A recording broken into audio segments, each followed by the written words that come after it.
Dados los tiempos que corren, por otra parte no muy diferentes a los que corrieron en el pasado, ya que tendemos a pensar que lo que vivimos en la actualidad es siempre peor, olvidando las muchas explicaciones históricas que existen, conviene una reflexión profunda sobre la correspondencia entre fundamentalismo y creencia religiosa. Antes de establecer la misma, recordemos lo que podemos considerar fundamentalismo, al menos en el habla corriente, sinónimo de integrismo o fanatismo, o, una palabra más amable, apasionamiento, imposición de una determinada doctrina o forma de ver el mundo, o, siendo más concretos en la cuestión religiosa, interpretación literal de los textos sagrados. Más adelante veremos que esta es una de las características de la religión, la del vínculo inexorable con los dichosos textos, la verdad revelada, etcétera, etcétera.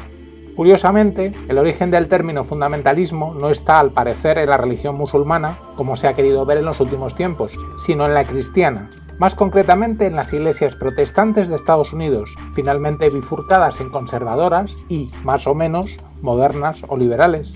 No obstante, el fundamentalismo pronto se extendería a otras religiones, y hay que recordar que los papados con más calado en la Iglesia Católica, como es el caso del de Juan Pablo II, son eminentemente fundamentalistas, es decir, fe en unos principios considerados eternos, es decir, lo que viene a ser la religión. De esta manera, hablamos de fundamentalismo como una actitud religiosa que pretende conservar lo esencial de sus creencias, opuesta a la pluralidad de visiones y enfrentada a todo lo que no sea su credo. Como hemos dicho, una de las características del fundamentalismo es la literalidad de los textos sagrados. Como es sabido, en la Biblia hay tal cantidad de despropósitos que dudamos que nadie en su sano juicio pueda ser de verdad un literalista, por muchas que sean sus convicciones religiosas y por muy fundamentalista que aparezca. Claro que un subterfugio muy habitual es considerar que hay que tomar ciertas cosas presentes en los libros sagrados de modo simbólico, o interpretarlo de cierto modo para comprenderlo.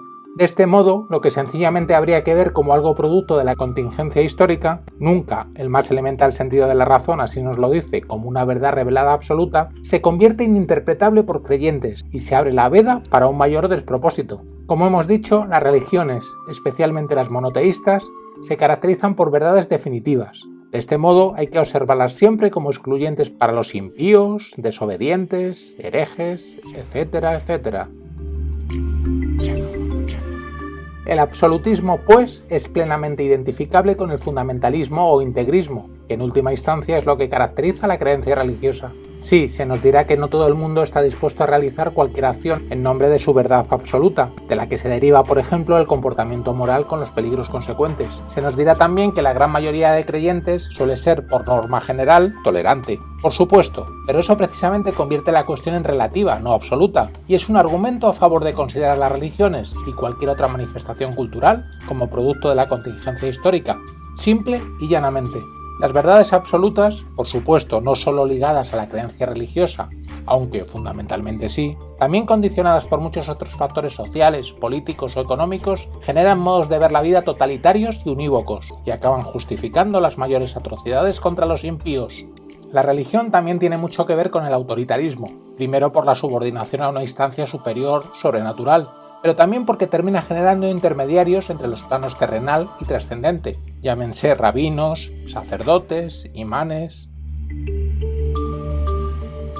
Si desprendemos a la religión de su esencia fundamentalista, es posible que el edificio no tarde demasiado en venirse abajo. Las religiones o bien se repliegan en el fundamentalismo, con el rechazo consecuente de gran parte de las personas, las cuales actúan de modo sensato a poco que se les dé la oportunidad, o bien terminan claudicando haciendo desaparecer sus propias esencias.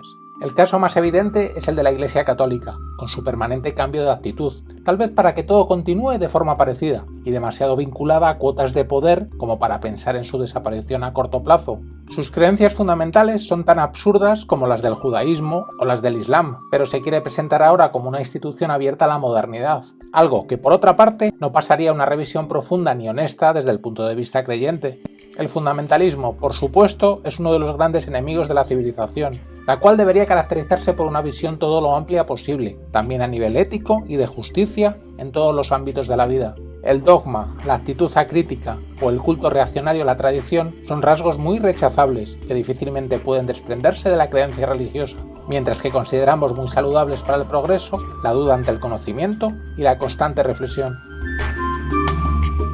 Bien entrado el siglo XXI, el verdadero debate no es qué religión es más auténtica o tolerante. Todas, por definición, son excluyentes. La verdadera cuestión es si la creencia religiosa es o no perniciosa.